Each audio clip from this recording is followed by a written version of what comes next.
Hi friends, ಎಲ್ಲರಿಗೂ ನಮಸ್ಕಾರ. Welcome to my channel.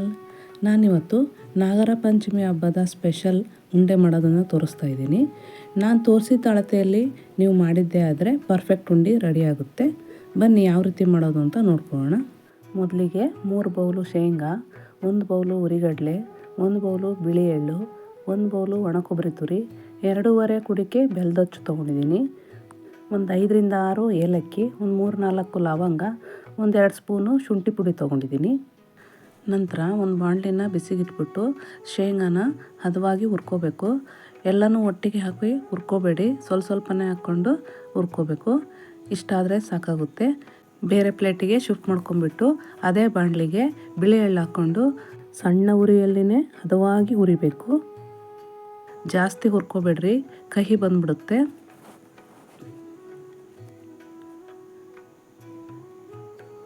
ಇಷ್ಟಾದರೆ ಸಾಕಾಗುತ್ತೆ. ಬೇರೆ ಪ್ಲೇಟ್ಗೆ ಶಿಫ್ಟ್ ಮಾಡ್ಕೊಳ್ಳೋಣ. ನಂತರ ಹುರಿದಿರೋ ಶೇಂಗಾನ ಸಿಪ್ಪೆ ತೆಗೆದುಬಿಟ್ಟು ಮಿಕ್ಸಿಯಲ್ಲಿ ಈ ಥರ ತರಿತರಿಯಾಗಿ ಪುಡಿ ಮಾಡ್ಕೋಬೇಕು. ಪೂರ್ತಿ ನುಣ್ಣು ಮಾಡಿ ತೊಗೋಬೇಡಿ. ಉಂಡೆ ತಿನ್ನಬೇಕಾದ್ರೆ ಶೇಂಗಾ ಬೀಜ ಮಧ್ಯೆ ಮಧ್ಯೆ ಬಾಯಿ ಸಿಗ್ತಾ ಇದ್ದರೆ ಚೆನ್ನಾಗಿರುತ್ತೆ. ಇದೇ ರೀತಿ ಎಲ್ಲದನ್ನು ಪುಡಿ ಮಾಡಿ ತೊಗೊಳ್ಳೋಣ. ಇವಾಗ ಎಳ್ಳನ್ನು ಸಹ ತರಿತರಿಯಾಗಿ ಪುಡಿ ಮಾಡಿ ತೊಗೊಳ್ಳೋಣ. ಇಷ್ಟಾದರೆ ಸಾಕಾಗುತ್ತೆ.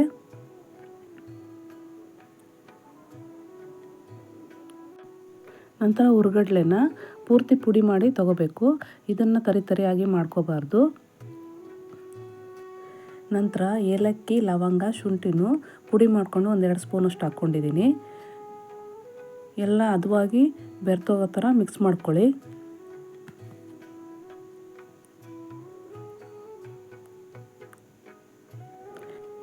ಇಷ್ಟಾದ ನಂತರ ಒಣಕೊಬ್ಬರಿ ತುರಿನೂ ಹಾಕ್ಕೊಂಡು ಚೆನ್ನಾಗಿ ಮಿಕ್ಸ್ ಮಾಡ್ಕೊಳ್ಳಿ.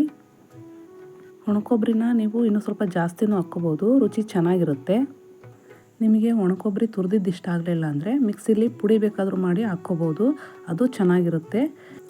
ಎಲ್ಲ ನೀಟಾಗಿ ಮಿಕ್ಸ್ ಆದಮೇಲೆ ಸೈಡಿಗೆ ಇಟ್ಕೊಂಡ್ಬಿಟ್ಟು ಇವಾಗ ಬೆಲ್ಲ ಕರಗ್ಸೋಕೆ ಇಟ್ಕೊಳ್ಳೋಣ. ನಾನು 2.5 ಕುಡಿಕೆ ಬೆಲ್ಲಕ್ಕೆ ಇಷ್ಟು ನೀರು ಹಾಕ್ಕೊಂಡಿದ್ದೀನಿ, ಸಾಕಾಗುತ್ತೆ. ಜಾಸ್ತಿ ಹಾಕ್ಕೋಬೇಡಿ ನೀರು. ಎಲ್ಲ ನೀಟಾಗಿ ಕರಗಿಸ್ಕೊಂಡು ಸೋಸ್ಕೊಂಡು ತೊಗೋಬೇಕು. ಬೆಲ್ಲದಲ್ಲಿ ಕಸರಿದ್ದರೆ ಸೋಸಿ ತೆಗೆದುಬಿಡಬೇಕು. ನೋಡ್ಬೋದು ನೀವೇ ಬೆಲ್ಲದಲ್ಲಿ ಎಷ್ಟು ಕಸರಿದೆ ಅಂಥೇಳಿ. ಇಷ್ಟಾದ ನಂತರ ಇದನ್ನು ಸ್ವಲ್ಪ ಕುದಿಸ್ಕೋಬೇಕು. ಕುದಿಬೇಕಾದ್ರೆ ಉಪ್ಪು ಬರೋಕ್ಕೆ ಸ್ಟಾರ್ಟ್ ಆಗುತ್ತೆ. ಸ್ಪೂನಲ್ಲಿ ಮಿಕ್ಸ್ ಮಾಡ್ಕೊತ 1 ನಿಮಿಷ ಕುದಿಸ್ಕೊಳ್ಳಿ. ಇಷ್ಟಾದರೆ ಸಾಕಾಗುತ್ತೆ. ಈ ಟೈಮಲ್ಲಿ ನಾವು ಪುಡಿ ಮಾಡಿ ಮಿಕ್ಸ್ ಮಾಡಿಟ್ಕೊಂಡಿರೋ ಶೇಂಗಾ, ಎಳ್ಳು ಮತ್ತು ಕಡಲೆ ಪುಡಿನ ಬೆಲ್ಲದ ಪಾಕಕ್ಕೆ ಹಾಕಿ ಮಿಕ್ಸ್ ಮಾಡ್ಕೋಬೇಕು. ಎಲ್ಲನೂ ಒಟ್ಟಿಗೆ ಹಾಕಿ ಮಿಕ್ಸ್ ಮಾಡೋಕ್ಕೆ ಹೋಗಬೇಡಿ, ಸ್ವಲ್ಪನೇ ಹಾಕ್ಕೊಳ್ತಾ ಮಿಕ್ಸ್ ಮಾಡ್ಕೋಬೇಕು. ನಾನು ತೊಗೊಂಡಿರೋ ಅಳತೆಗೆ ಸರಿಯಾಗಿದೆ. ಎಲ್ಲ ಒಟ್ಟಿಗೆ ಹಾಕಿ ಮಿಕ್ಸ್ ಮಾಡಿದರೆ ಗಟ್ಟಿ ಆಯಿತು ಅಂದರೆ ಉಂಡೆ ಅಷ್ಟು ಚೆನ್ನಾಗಿ ಬರೋದಿಲ್ಲ. ನೋಡ್ಬೋದು ಕರೆಕ್ಟಾಗಿ ಬಂದಿದೆ ನಾನು ಮಾಡಿರೋ ಅಳತೆಯಲ್ಲಿ. ಇಷ್ಟು ಮಿಕ್ಸ್ ಮಾಡಾದಮೇಲೆ ಸ್ಟವ್ ಆಫ್ ಮಾಡಿಬಿಟ್ಟು ಕೆಳಗಿಳಿಸ್ಕೊಳ್ಳೋಣ.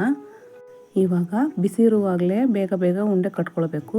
ತಣ್ಣಗಾಯಿತು ಅಂದರೆ ಉಂಡೆ ಕಟ್ಟೋಕ್ಕೆ ಬರೋದಿಲ್ಲ. ಬಿಸಿ ಇರುವಾಗಲೇ ಉಂಡೆ ಕಟ್ಟೋದ್ರಿಂದ ಕೈಗೆ ಬಿಸಿ ತಗುತ್ತೆ, ನೋಡ್ಕೊಂಡು ಕಟ್ಕೊಳ್ಳಿ. ಉಂಡೆ ಕಟ್ಟಬೇಕಾದ್ರೆ ಕೈಗೆ ಅಂಟ್ಕೊಳ್ತಾ ಇತ್ತು ಅಂದರೆ ಸ್ವಲ್ಪ ಹುರ್ಗಡ್ಲೆ ಪುಡಿನ ಕೈಗೆ ಹಚ್ಕೊಂಡು ಉಂಡೆ ಕಟ್ಕೊಳ್ಳಿ.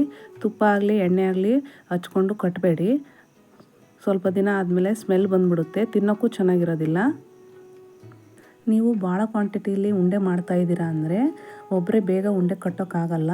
ಆವಾಗ ಈ ರೀತಿ ಎಲ್ಲನೂ ಒಟ್ಟಿಗೆ ಪಾಕದಲ್ಲಿ ಹಾಕಿ ಮಿಕ್ಸ್ ಮಾಡ್ಕೋಬೇಡಿ. ರೆಡಿ ಮಾಡಿ ಇಟ್ಕೊಂಡಿರೋ ಶೇಂಗಾ ಮತ್ತು ಕಡಲೆ ಪುಡಿನ ಸ್ವಲ್ಪನೇ ತೊಗೊಂಡು ಅದಕ್ಕೆ ಎಷ್ಟು ಬೇಕಷ್ಟು ಪಾಕ ಹಾಕ್ಕೊಂಡು ಉಂಡೆನ ಕಟ್ಕೊಳ್ಳಿ. ಅಥವಾ ನಿಮ್ಮ ಮನೆಯಲ್ಲಿ ಬೇರೆ ಯಾರಾದರೂ ಇದ್ದರೆ ಹೆಲ್ಪ್ ತೊಗೊಂಡು ಉಂಡೆನ ಬೇಗ ಕಟ್ಕೋಬೇಕಾಗುತ್ತೆ.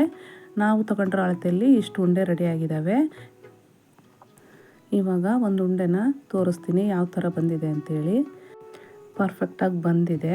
ಈ ಥರ ಯಾರು ಬೇಕಾದರೂ ಈಸಿಯಾಗಿ ಉಂಡೆ ಮಾಡ್ಕೋಬೋದು. ಇಷ್ಟ ಆಯಿತು ಅಂದರೆ ಒಂದು ಲೈಕ್ ಮಾಡಿ, ಸಬ್ಸ್ಕ್ರೈಬ್ ಮಾಡಿ, ಸಪೋರ್ಟ್ ಮಾಡಿ.